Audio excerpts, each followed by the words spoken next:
বিসমিল্লাহির রহমানির রহিম। আমি মোহাম্মদ রাকিবুল ইসলাম। তো বন্ধুরা, আজকে আমি আপনাদের যেই ডিজাইনটা করে দেখাবো সেটা হচ্ছে একটা দুপাট্টা বা উন্নার ডিজাইন। এর আগে আমি ফ্রন্ট পার্ট, ব্যাক পার্ট, হাতা করে দেখিয়েছি এবং সেট আপ কীভাবে দিতে হয় সেটাও দেখিয়েছি। তো আজকে যে উন্নার যে ডিজাইনটা আমি এটা করে ফেলবো। তো ওনার জন্য আমি কন্ট্রোল এন দিয়ে একটা নতুন পেজ নিয়ে নিচ্ছি এবং এটা ইঞ্চি আছে, ইঞ্চি রাখলাম। এখানে 40 ইঞ্চি দিচ্ছি উইথ, আর এখানে দিচ্ছি হচ্ছে আপনার 90 দিতে পারেন অথবা 88 দিতে পারেন বা 85 দিতে পারেন। আমি 88 দিয়ে আমি করছি এবং 200 রেজলিউশন রাখছি, কারণ আমার ডিজাইনটা 200 রেজলিউশন এই জন্য। ওকে, তারপর হচ্ছে আমি ফ্রন্ট পার্টটা এখানে আর ব্যাক পার্টে যে আমি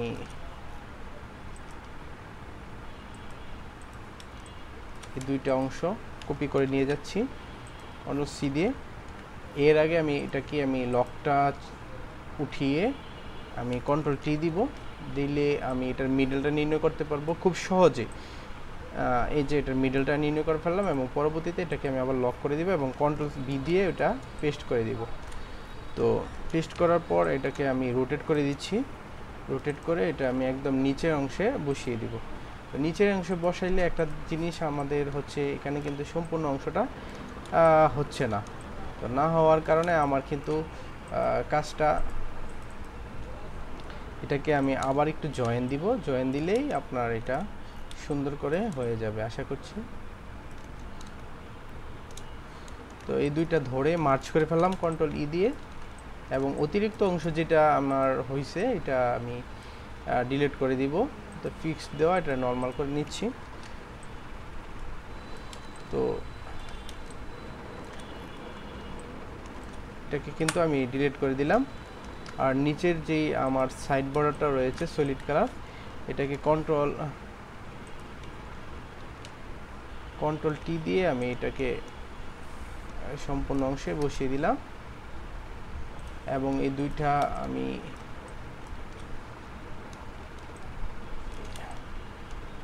একটা কপি করে নিলাম এবং এটাকে আমি রোটেট করে দিচ্ছি।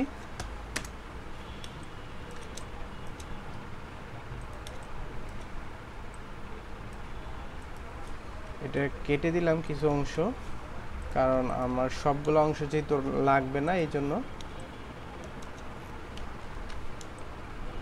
এবং পরবর্তীতে এমনভাবে আমি এটা দিব যাতে একটা পিক্সেলও এরকম এই পাশ ওপাশ কোনো দিক দিয়ে না থাকে। তো আমি এইভাবেই দিচ্ছি এবং প্রথম যেই আপনার লেয়ারটার পিক্সেলটা রয়েছে ওই পিক্সেল অনুসারে আমি এটাকে আমি প্রথম একটা লেয়ার ডিলিট করলাম এবং পরবর্তীতে আরেকটা লেয়ার ডিলিট করলাম। তো ডিলিট করার পরে দেখেন আমার কিন্তু স্মুথভাবে দুইটা অংশই হয়ে গেছে। এখন আমি কি করব, এই অংশটা আর এই অংশটা আমি মার্চ করে ফেলবো এবং এই অংশটা মার্চ করে ফেলবো।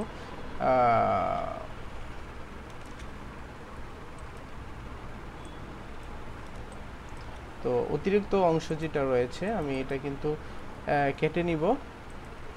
তো কেটে নেওয়ার জন্য আমি রেক্ট্যাঙ্গুলার টুলটা নিলাম এবং এটা ডিলিট করে দিলাম এবং এটা ডিলিট করে দিলাম। ডিলিট করে আমি দেখি না, আমি এতটুকু অংশ কিন্তু আমি আপনার করলাম।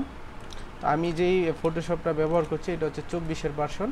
24 ভার্সনের সুবিধা, অনেক ধরনের আপনার ফিচার রয়েছে যেগুলো খুবই দারুণ। আমি যে লেয়ারটাতে ক্লিক করি না কেন ওই লেয়ারটা আপনার দেখাচ্ছে যে এটা এই লেয়ার, আমি এটার উপর রাখলেই হয়ে গেছে। ওকে, আচ্ছা, এই দুইটা ধরে মার্চ করে ফেললাম এবং এই দুইটা ধরে মার্চ করে ফেললাম। ওকে, আমি এই দুইটাকে আবার কন্ট্রোল জে দিয়ে কপি করে এবং কন্ট্রোল টি দিয়ে রোটেট করে দিচ্ছি এবং এটা একদম উপরের অংশে বসিয়ে দিলাম।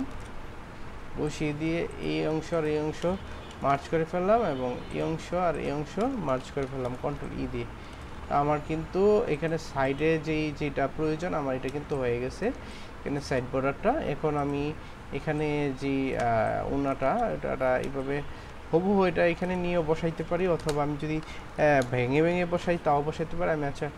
আমি হুবহু বসানোর চেষ্টা করব আমার, যাতে এটা সুবিধা হয় কাজটা করে ফেলা। ওকে, ডান। আমি এখন এটাকে এতটুকু অংশ আমি ফেদার মেরে নিচ্ছি 200 ফেদার দিয়ে আমি এটাকে ডিলিট করে দিচ্ছি। তো ডিলিট করার পর দেখেন এরকম একটা ফেদার তৈরি হয়েছে। তো এরকম হওয়ার কারণে আমার একটা সুবিধা হচ্ছে, আমি পরবর্তীতে যখন এটাকে আমি এই পাশ দিয়ে আমি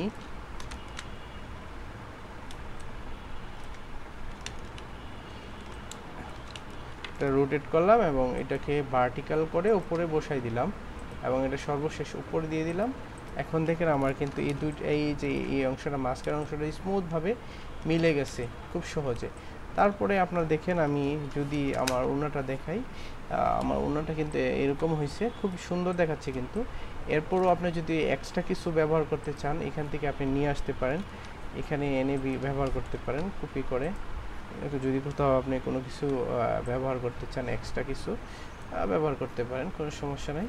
ওকে, এটা আমি Ctrl+Shift+S দিয়ে আমি সেভ করে দিব। এখানে লোন আপডেট, এখানে আমি দিব হচ্ছে দুপাট্টা বা ওড়না, আর ওড়না দিয়ে আমি সেভ এস কপি না সেভ এস ডাইরেক্ট সেভ দিয়ে দিব। তো আমার একটা কিন্তু সেভ হয়ে গেল।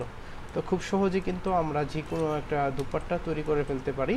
তো বন্ধুরা আমার এখন সামনে জানেন যে আসলে টেক্সটাইল জগতে যারা কাজ করে ঈদের আগে খুব কাজ থাকে, সেক্ষেত্রে সেই জন্য আমি আসলে সেইভাবে আগের মতো ভিডিও দিতে পারতেছি না। তো আশা করছি সামনে আমি ভিডিও দেওয়ার চেষ্টা করব প্রতিদিন কার মতোই আগে যেভাবে দিয়েছিলাম ভিডিও। অনেকেই আমাকে প্রশ্ন করেছেন বা আপনার কমেন্ট করেছেন যে আসলে আমি কেন ভিডিও দিচ্ছি না। আসলে এখন কাজের অনেক প্রেশার, তো আপনারা জানেন আমি জব করি, সেই জন্য আসলে আমি ভিডিও দিতে পারতেছি না।